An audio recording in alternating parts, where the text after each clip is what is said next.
So இப்போ வந்து மே மாதம் சம்மர் காலம். ஸோ கோடை காலத்தில் வந்து நிறையா வந்து வெயிலின் தாக்கத்தினால நிறைய பேர் நோய் வாய்ப்படக்கூடிய வாய்ப்புகள் உண்டு. ஸோ அவர்களுக்காக நம்ம ஆஸ்பத்திரியில் வந்து பிரத்யேகமாக ஒரு 8 பெட் உள்ள ஒரு வார்டும், ஹீட் ஸ்ட்ரோக் வார்டு அப்படின்னும், அதே மாதிரி ஒரு 4 ஐசியூ தீவிர சிகிச்சை வார்டு பெட்டும் உள்ள 4 பெட்டும் உள்ளார் ரெட் ஜோன்கிறது நுழையிற இடத்துலையே அவங்கள உடனே எடுத்து இது பண்ணுற காப்பாற்றுறதுக்காக ரெட் ஜோனில் 2 வார்டு, ஆல்மோஸ்ட் ஒரு 12 பெட் உள்ள வார்டு நம்ம க்ரியேட் பண்ணியிருக்கோம். ஸோ மக்கள் வந்து இந்த வெயில் காலத்தில் இது மாதிரி வெயில் தாக்கம் இது மாதிரி வராமல் நம்ம பாதுகாக்கிறது ரொம்ப முக்கியம்.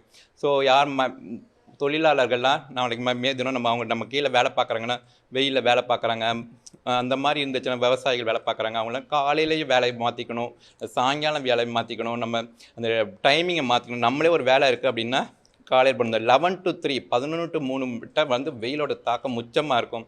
அது வந்து நமக்கு உடம்புல ஏறி அதோட டெம்பரேச்சர் நம்ம உடம்போட கோர் பாடி டெம்பரேச்சர் அது கிட்டத்தட்ட 105க்கு மேலே ஆக்கி விட்டுரும். அப்போ வந்து நம்மளுடைய பிரெயின் கொஞ்சமாக அதோட வேலையை செயலிழக்க ஆரம்பிச்சிடும். ஸோ முதல்ல வந்து இந்த ஹீட் தாக்கத்தில் என்ன ஆச்சுன்னா உடம்பு வந்து ரொம்ப சூடும், 105 106 டிகிரி சுடுற மாதிரி இருக்கும். தோலெல்லாம் அப்படியே உலர்ந்த ஸ்கின்னாக இருக்கும், ட்ரையாக இருக்கும். நாக்கை நீட்டிங்கன்னா நாக்கெல்லாம் ட்ரையாக இருக்கும், தண்ணி சத்தே இருக்காது. இந்த மாதிரி ஒரு தொந்தரவுகளோடு இருந்தாங்கன்னா ஒரு கன்ஃபியூஸ்டாக பேசுவாங்க, ஒரு வளருவாங்க. அந்த மாதிரி இருந்துச்சுன்னா நம்ம அவங்கள உடனே ஆஸ்பத்திரிக்கு கூட்டிகிட்டு வந்துடணும். முதல்ல வந்து நம்ம முதலுதவியாக என்ன பண்ணணும் அப்படின்னு பார்த்தீங்கன்னா, இந்த மாதிரி ஒருத்தங்க மயக்கம் போட்டு விழுவுறாங்க, இது பண்ணுறாங்கன்னா கொஞ்சம் நேரம் அவங்க வந்தோடனே சுயநினைவு ஆகிறாங்களாம் பார்க்கணும்.